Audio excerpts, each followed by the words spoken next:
কৃষক কার্ড দেব, কৃষকদের জন্য বীজ দেব, সার দেব এবং কৃষি পণ্য বিতরণ করব। সেটার প্রমাণ পাইলেন আজকে? ধান মানে বীজ, তারপরে আপনার অন্যান্য বীজও পাবেন, এর পরবর্তীতে সার পাবেন, পাচ্ছেন। এগুলি সরকারের প্রতিশ্রুতি ছিল, 1.5 মাসও হয় নাই কিন্তু, তাই না? 2 মাসও হয় নাই। এই অবস্থা বলে আপনার ফ্যামিলি কার্ড বলেছিলেন মাদের জন্য, মেয়েদের জন্য, সেটাও আল্লাহর রহমতে শুরু হয়ে গেছে। আপনারা জানেন এই যে কৃষক কার্ডটা যেটা দেওয়া হবে আপনাদের আগামী 14 এপ্রিল 1 বৈশাখ মাননীয় প্রধানমন্ত্রী উদ্বোধন করবেন কৃষক কার্ড। কৃষকরা কার্ড পাবেন এবং সেই কৃষক কার্ডের মাধ্যমে আপনারা বীজ, সার, কৃষি পণ্য পাবেন। আপনারা কি বুঝতে পারছেন? বুঝতে পারছেন কিনা? জবাব দিতে হবে কৃষক ভাইদের, ঠিক আছে? হ্যাঁ, এবং আপনারা জানেন কৃষকদের জন্য মাননীয় প্রধানমন্ত্রী জনাব তারেক রহমান সরকার গঠন করার পরে, প্রধানমন্ত্রী হওয়ার পরে আপনাদের যে কৃষি ঋণ ছিল অনেকের 10,000 টাকা মওকুফ করছে না? ঠিক মাফ করে দিছে না? লাগবে না। বেগম খালেদা জিয়া ক্ষমতায় এসে 91 সালে এসে করছিল 5,000 টাকা মওকুফ, আর এবার প্রধানমন্ত্রী জনাব তারেক রহমান একই ধারায় 10,000 টাকা মওকুফ করলেন, ঠিক না? কারণ কৃষকই আমাদের মূল ভিত্তি। আমরা কৃষক পরিবারের সন্তান। আমার বাবা, চাচা, দাদারা সবাই কৃষক ছিলেন, কি বলেন? অতএব কৃষকদেরকে ভিত্তি যদি শক্ত না করা যায় তাহলে উৎপাদন হবে না, দেশ স্বনির্ভর হবে না।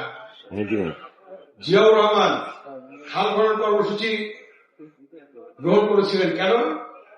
1972 থেকে 75 পর্যন্ত চাল আমদানি করা হতো বাংলাদেশে, মানে বিদেশ থেকে আনা হতো চাল। আর জিয়াউর রহমান খাল খনন কর্মসূচি গ্রহণ করে ইরিগেশন প্রোগ্রাম নিয়ে তিনি কি করলেন, পরে চাল বাংলাদেশ থেকে রপ্তানি হলো, মানে বিদেশে পাঠানো হলো চাল বিক্রয়ের জন্য। এতই উৎপাদন হয়েছিল এই খাল খননের জন্য। সেই খাল খনন কর্মসূচিও আমাদের মাননীয় প্রধানমন্ত্রী জিয়াউর রহমানের কর্মসূচি আবার নতুন করে শুরু করেছেন, ঠিক কিনা?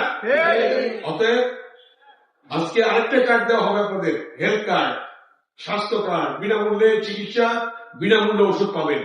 এগুলি করা হবে। নির্বাচন আগে আমরা বলছি না পাবেন, এগুলা আমরা করতেছি না। এগুলা দেখেন, আজকে নির্বাচনে 12 ফেব্রুয়ারি নির্বাচন হয়েছে, হাতের কালি কিন্তু এখনো মুছে নাই। এর মধ্যে প্রতিশ্রুতি বাস্তবায়ন শুরু হয়েছে আল্লাহর নামে। পর্যায়ক্রমে সব বাংলাদেশ ব্যাপী হবে পরিষ্কার পরিচ্ছন্নতা অভিযান আমরা শুরু করেছি। এই ইউনিয়ন পরিষদ সহ প্রত্যেকের বাড়ির আঙিনা পরিষ্কার রাখবেন। মাটির পাতিল বা হাড়ির মধ্যে যেন পানি জমে না থাকে, কোনের টপে যেন পানি জমে না থাকে। পানি জমে থাকলে সেখানে মশার উপদ্রব হবে। এই যে ডেঙ্গু হচ্ছে, চিকুনগুনি হচ্ছে, অসুখ হচ্ছে, এগুলো হবে না। পরিষ্কার রাখবেন না আপনারা? সবাই পরিষ্কার পরিচ্ছন্ন রাখবেন। আমরা একটা কর্মসূচি শুরু করেছি, যে মাননীয় প্রধানমন্ত্রী গত 14 মার্চে উনি নিজে শুরু করেছেন এবং উদ্বোধন করেছেন, এবং প্রতি শনিবারে সেটা হয়। যেমন আমরা উপজেলা হেডকোয়ার্টারে করেছি 14 মার্চে। এরপর শনিবারে আমরা ঈদের পরে আমাদের হেলথ কমপ্লেক্স, হেলথ কমপ্লেক্স, তারপরে আপনার আমিনবাজার বিশ্বজ্জা বিশিষ্ট হাসপাতাল, তারপরে হযরতপুর বিশ্বজ্জা বিশিষ্ট হাসপাতাল, এগুলো আমরা পরিষ্কার করেছি। রোগীরা যাতে সুন্দরভাবে পরিষ্কার পরিচ্ছন্ন জায়গায় যেতে পারে চিকিৎসা নেওয়ার জন্য, ঠিক না? অতএব আপনারা সেটা করবেন দয়া করে।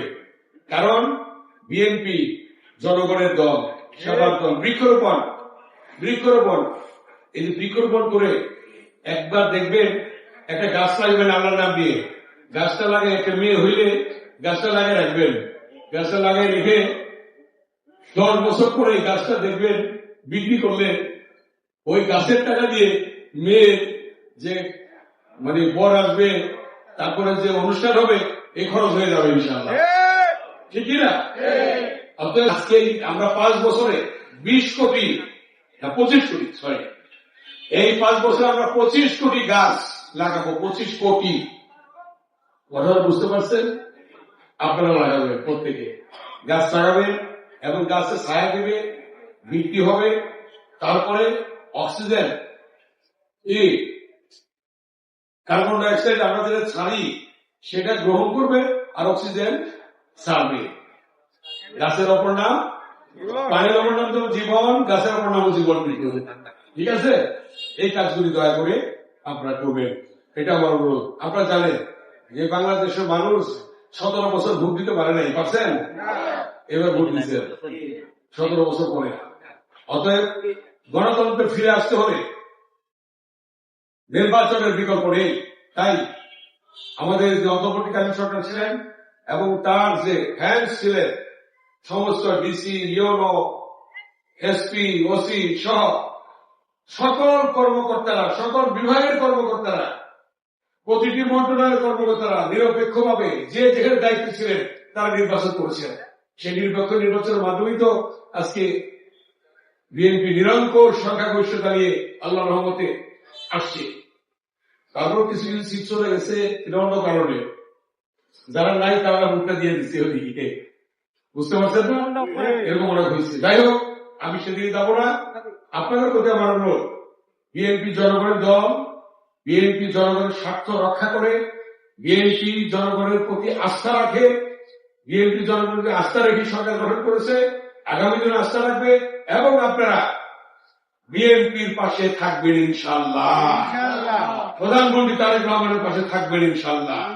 আমরা সকলে মিলে রাস্তাঘাট, স্কুল, কলেজ, মসজিদ, মন্দির সকল সেক্টরে আমরা কাজ করব। আমরা সকল সেক্টরে ঐক্যবদ্ধভাবে আমরা কাজ করব। আমরা এই ঢাকা 2 আসন, আমিনবাজার, ভাটুরতলা, তেঁতুলজোড়া, কেরানীগঞ্জের 7 ইউনিয়ন, আমরা এই 10টা ইউনিয়নকে ঢেলে সাজাবো ইনশাআল্লাহ। ঠিক আছে, আপনার ভালো থাকবেন। আরেকটা অনুরোধ করবো আপনাদেরকে, আরেকটা অনুরোধ করবো সবাইকে, এই ভাকুরটা ইউনিয়নে ঢাকা 2 আসনে কোন মাদক থাকবে না।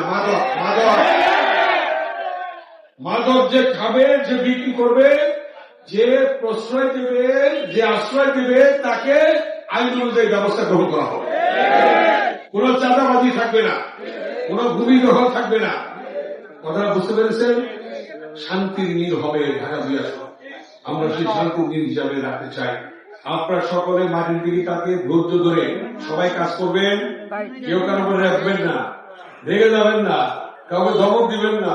রেগে, একটা কথা আছে কিন্তু, রেগে গেলেন তো কি বলেন দেখি, রেগে গেলেন তো। ধৈর্য, সহিষ্ণুতা মানুষকে অনেক উপরে নেয় আল্লাহ তাআলা।